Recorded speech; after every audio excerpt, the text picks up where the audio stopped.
we explain to the parents, look, after you leave Quick Feed, it's kind of crazy out there. The youth soccer world is kind of crazy out there. You're going to meet parents of all different backgrounds, all different income levels, all different understandings, so we try to let them know, manage your child's career, and you just kind of focus in on that. Don't be that parent that kind of bounces from team to team to team, because it's kind of like a kid bouncing from house to house to house, right? I mean, if you are a child and you are from like, Army parents, every 2 years, you're going to be living in another state, probably every year you're going to be living in another state. Well, it's the same thing with a club. You don't want to bounce from club to club to club to club just because you're unhappy, because the coach said something to your kid, or the coach isn't, teaching the kid this or teaching that, or, your kid's not getting a lot of playing time. Well, if the kid's not getting a lot of playing time, then invest in your kid getting like personal training or, small group training to help that kid, maybe talk to the coach, get an evaluation, so the kid knows what to work on and to improve. But don't be so quick to pull the trigger and say, hey, I'm taking my kid from this club and I'm going to move on to another one. So I try to, educate the parents on kind of what to expect out there, because I have done it as a player. I've coached at, the U9, U8, all the way up to U18, levels as well. So I'm familiar with the youth soccer landscape, but I try to let the parents know, look, don't fall victim to what's out there, because it is really screwed up. The youth soccer landscape in the United States is really screwed up from a parental development standpoint. Stay calm, manage your child's, soccer career. Yeah. And what's the feedback or the response you get when you? It's always pretty good. It's always very good, because they thank me, and they just don't thank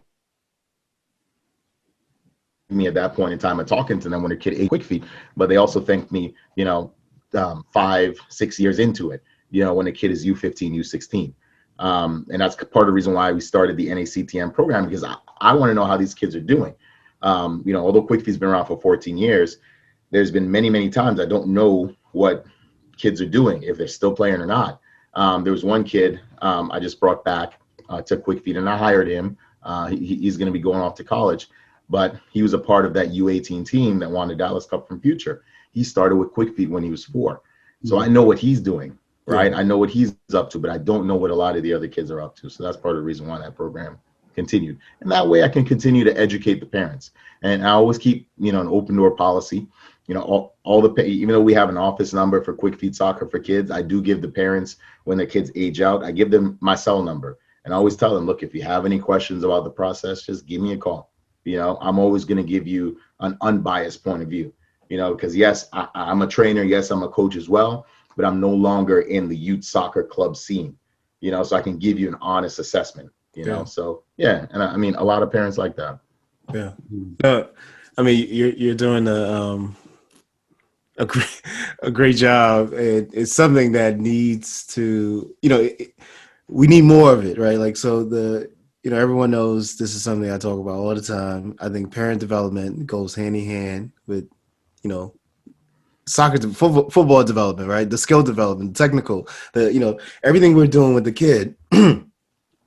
A lot of that can be boosted and supported if the parent development piece is added on, but it can also be hampered, and there can be all kinds of constraints and issues if the parent doesn't understand the development process, right? So to the point you made about hopping from club to club or program to program, seeking this shining something, something out of the sky that on the other side. Yeah. And then, at the end of the day, the kid end up losing because their development growth gets stagnated. They also don't, when you're constantly jumping, they also don't build the relationships, even just from a, an emotional level, right? And, building relationships with friends or even the coaches, etc. When you're hopping every 6 months or every 3 months or whatever it is, that can become extremely stressful, and then the kid loses interest in the game, and this could have been the next Messi, as every parent thinks they have, now. Right. So it could have really been the next Messi, but Yeah, no, I mean, I think parent development is a huge piece, and I think for the, so it's great that you're doing this work. It's something we do as well, and for other coaches out there and administrators, uh, you know, this needs to be a major part of the curriculum. That um, it needs to be a major part of the curriculum, and one of the things to understand just how the technical and tactical development is an ongoing process for all these years. It's the same thing with the parent development, right? It's not like, I talk to a lot of coaches and folks involved in the game, and they think, oh, it's a one-time thing. Like, I tell these parents, I already told them. I told them at the beginning of 3 seasons ago, whatever it was, that and in their mind, and a lot of this, I should say, the disconnect is because, like, a lot of these folks happen to be from football native cultures, right? So, you from your parents and stuff from Trinidad, if you're from, anywhere else where football is the thing, the way we understand the game, we assume that everyone else understands the game that way, and so we don't have to do that, the work, the educational work, because it's like, no, the parents should know, like, development takes, whatever it is, and all this stuff, and that's not the case, right? No, it's not. And here, what I've noticed also, there's another dynamic here. So you have there's some coaches or some programs here that primarily serve the working class, right?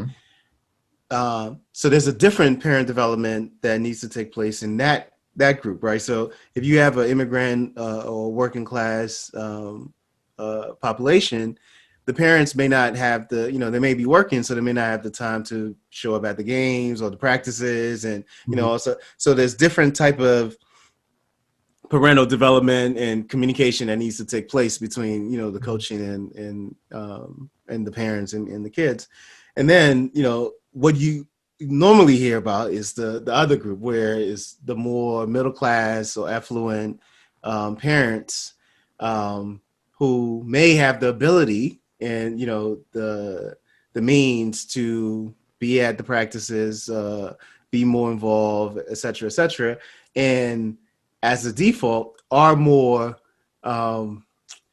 assertive, right, in their ideas and actions, even though they may not know what they're talking about, or they don't know what development is, right? So, Right. but it just it's just a natural thing, right? If I'm standing there and I'm at practice all the time, or I'm at all the games, I'm seeing this with my eyes. I'm also paying $5,000 or whatever it is. I'm gonna feel like I have an opinion, and my opinion is the right opinion. It's not just an opinion. I have a fact. Like, I have, and so that requires a different kind of parental development, and that one actually takes more patience, and that's what I find with a lot of the coaches. The coaches are patient with the kids, but they're not patient with patient with the parents, right? And that's very interesting that you bring up that point, because you got to also keep in mind that those same parents who are dropping $5,000 a year for their kids to play club soccer, their kids are probably also going to private school.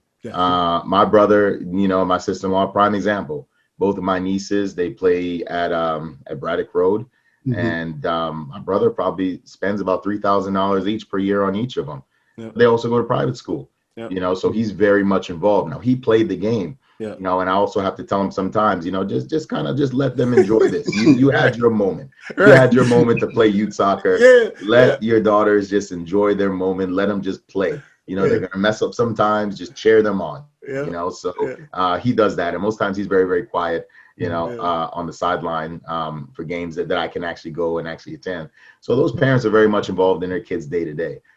And you bring up a great point about the other parent, right, which is the working class parent. Because I've been on that side too. I've been that coach to go pick up that kid and go take him to training. Pick him up in, say, Prince George's County and take him all the way down to Southern Maryland, for training. and then bring them all the way back. You're talking about Yes. me being with that kid the entire time, Yes. me influencing that kid. And I know there are Yes. coaches who still do that to this day. Yes. And their parents are nowhere to be found. You don't even see the dad, No. don't see the mom. No. And unfortunately, and it's not like, when I did that I wanted anything in return. A lot of those parents don't give you anything in return either, right? I mean, they don't give you, a little gas money. They don't give you a little anything, right? But I mean, you're not really asking for that because you want that kid to get that opportunity, to play. But that's just a totally different type of parent that you're working with. It's a dynamic that Right. needs to be accounted for, because I think a lot of times when the conversation around issues with parents, right? Like coaches talk among the coaches, right? And so a lot of times the issues with parents is more on the affluent, the middle class ones is more. It's more where it's like the way to think about it is like a teacher who has a curriculum and is trying to teach the kids, a certain thing, and then there's a parent that is, critiquing or questioning the validity of what the teacher is doing, right? Right. But I always say to that, man, then you know what, parent, why don't you go coach the team? Why don't you go teach your kid? You're paying that coach money, or you're paying that club, and that club's paying that coach to teach your child. In some cases that coach is getting his licenses, and he or she's getting his licenses, and they're learning how to become a better coach. It may not be translating to the field, because they may still have their own approach, but still they are spending the hours to educate themselves. One quick story, the owner of Capelli, I got a call, from a parent, who's based in New Jersey, but he runs the Cedar Stars, or he started Cedar Stars, and he runs Rush and everything. So his son plays on one of the U13 teams. And there was one time, one of the parents who called me, he was telling me this story, that his son was going to take the free kick, and his son ended up taking the free kick, and it went over bars or something. But the owner of Capelli, who also owns this club, Cedar Stars, went to the kid and said, don't take the free kicks next time. My son is going to take the free kicks next time. Anytime I'm on the sidelines, you are going to have to listen to me. I'm the coach. Oh, wait a minute. Let me get this right. You own the club. You hired this coach to work for you. You're the coach anytime your son plays a game. How does that work? Yeah. How the hell does that work? So unfortunately, I mean, and that's kind of an extreme situation. There's not always owners of clubs that are on the sidelines, but that's the kind of crap that goes on, man. With youth soccer in this country. So for clubs, right? 'Cause this is another issue, right? Another issue is that a lot of coaches feel like their hands are tied behind their back in how they can communicate and engage with parents as it pertains to, parental development, because the clubs, the programs are so afraid of losing that income stream. Right. And if they, given like the example you just gave, not even this example, but before that, when you said, well, what you try to tell those parents is that, the coach is the coach for a reason. If you think you can do a better job, why don't you go coach? Like, or why don't you have your own team or whatever it is? That conversation, even though it's a valid conversation, is a conversation that needs to be had. For most coaches, they're in a system that they can't not have that conversation with the parent, right? So they feel their hands are tied, and so they just live in this frustrated state. And it's almost like, it's like almost like being micromanaged in a way, right? And then you have parents that would, take notes from what's going on in practice or games or whatever, and then go talk to the DC or go talk to the, the CEO or whatever it is. And so then, it creates this atmosphere that's not productive, is not conducive to learning, and and it's a terrible atmosphere for a coach to grow up in. I mean, there was this one time I was coaching this club in Bowie, Bowie Soccer United. It was a U13 team. This was probably like 10, 12 years ago. But I'll never forget the treasurer at the end of one practice. He came up to me and he said, "Oh, you're making $250 an hour."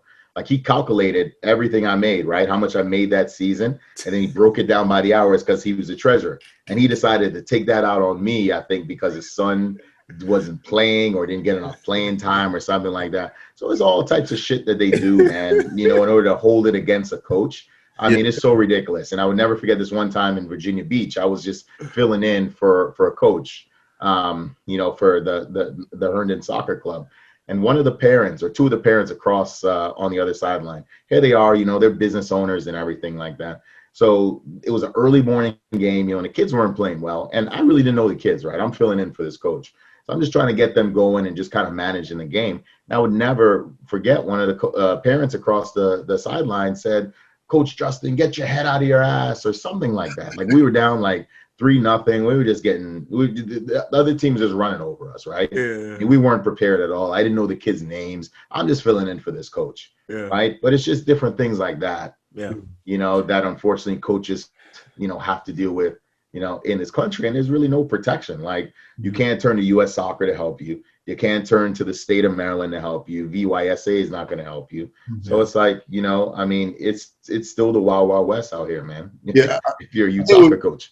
I think with me as well, it's like when you develop the parent development part is so important because we live in the U.S. So I like to compare like the American sports like basketball or American football. Like those parents, they'll understand the development part of the game. Although even if they don't like the coach personally, they can tell if the coach is actually developing the kids. So I just think it's so important. The parent development is so important so the parents can understand and they also can see what the coaches are doing. It takes time to develop players. You can't just happen like that, So right. I think it's very important that we'll continue developing the parents as well because it's the process with the kid is also a process with the parents. It is. That both sink in, then you build the culture and the passion as well. It definitely is, and I don't think like for Quick Feet Soccer for Kids, again, we offer classes, right? Yes. So we only see these kids once a week. We may see them 16 times in a year if they do 8 classes per season. Yeah. So it's in a sense our responsibility to kind of like, get the parents understanding the basics, but it's not really our responsibility as they kind of grow through the process, being a part of a club. And I think a lot of clubs neglect the parental development side of things. I mean, I do know that some clubs may have all the parents get together in the beginning of the season, and then that's it. I mean, you just can't expect these parents to know everything. You can't expect to know for them to understand like how is their conduct supposed to be, on the sideline. And the reason why I say this is because when I go to my niece's games, she's U13, you hear these parents making all these side comments about these kids on the field. Oh, she's not a good player. Oh, God, why did you pass the ball there? It's just different things like that. And, if they're saying that on the sidelines, they're probably telling their daughter that as well. Yeah. And then their daughter is now going to circulate that among the team, and that's going to give that player's confidence lower, right? And as we all know, right, all three of us, I mean, we all play the game. Football is a game of confidence. Yeah. When you go into a game and you're confident, you're not losing that ball. You're dribbling past that player. If you're a defender, you're going to tackle him with that ball because you're playing well, But unfortunately, some parents bring that negative energy into the team. It goes to their daughter if the daughter doesn't like this girl or doesn't like that girl, and then it starts circulating and messes the whole team up. So that parental development is crucial. Not just in the beginning of the season, man. It's got to be a every week thing. Maybe give them parental practice development twice a week, actually, 3 times a week. Seriously. A few things I want to say. One of the things we used to do when we had like almost like a between 6 and 9, right? So like that age group.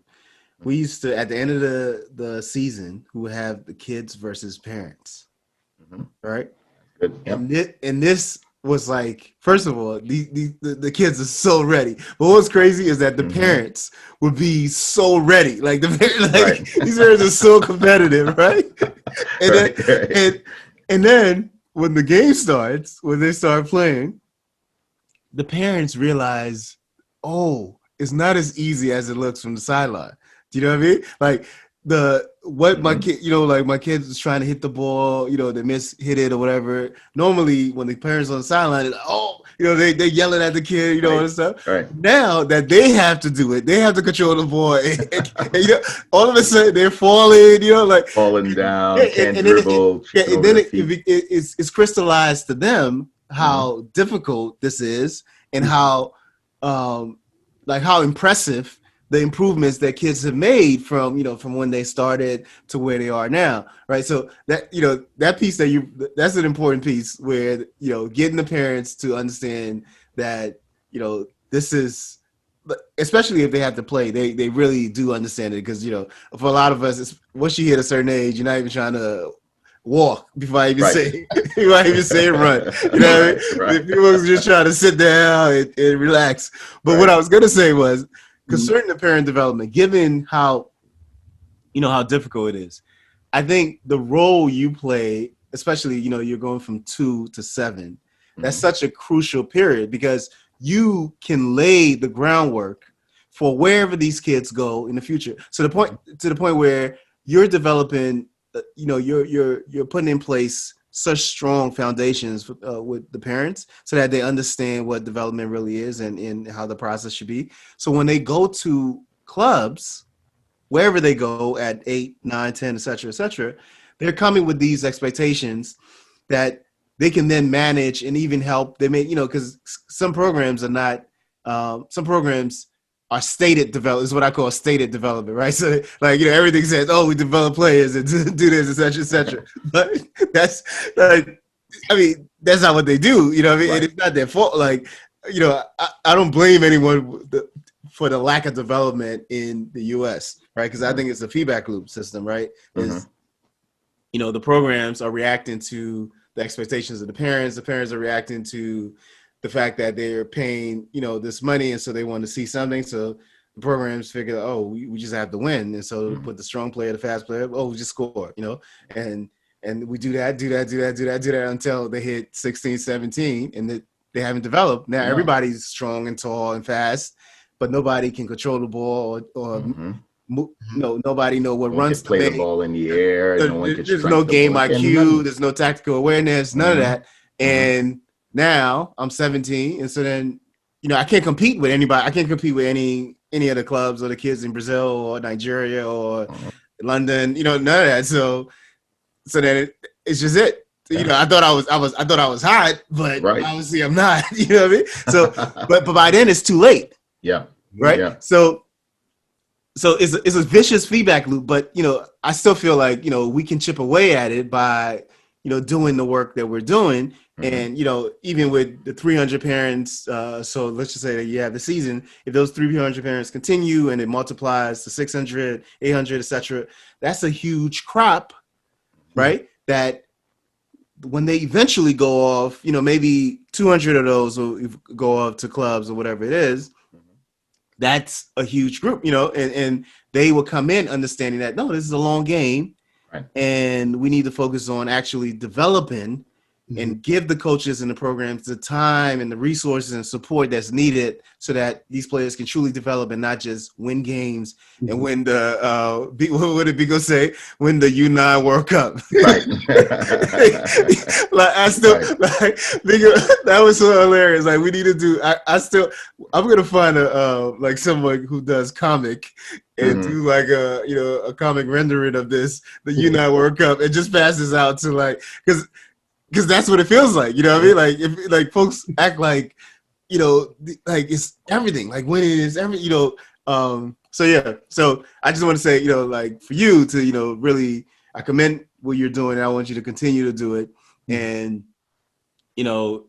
because the more parents are developed early, that will continue in if their kids decide to pursue the game, that would definitely continue, Definitely will. And, you'd asked me a question earlier about one of the mistakes I made. And, you just kind of triggered something there in my mind as something to remember. I had launched a club. It was called the Quick Feet Soccer Club. And I launched that back in 2012 or something around that time.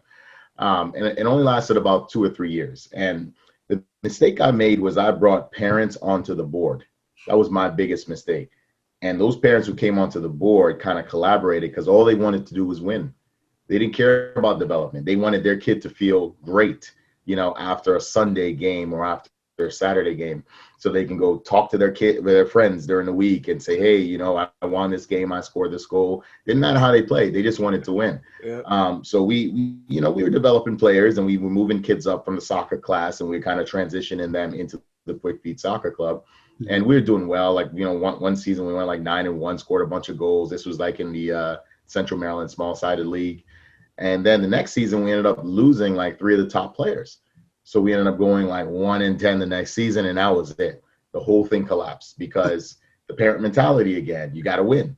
They want their kids to win. They expect, they're paying money, so they expect their kids to win. They don't care about the development.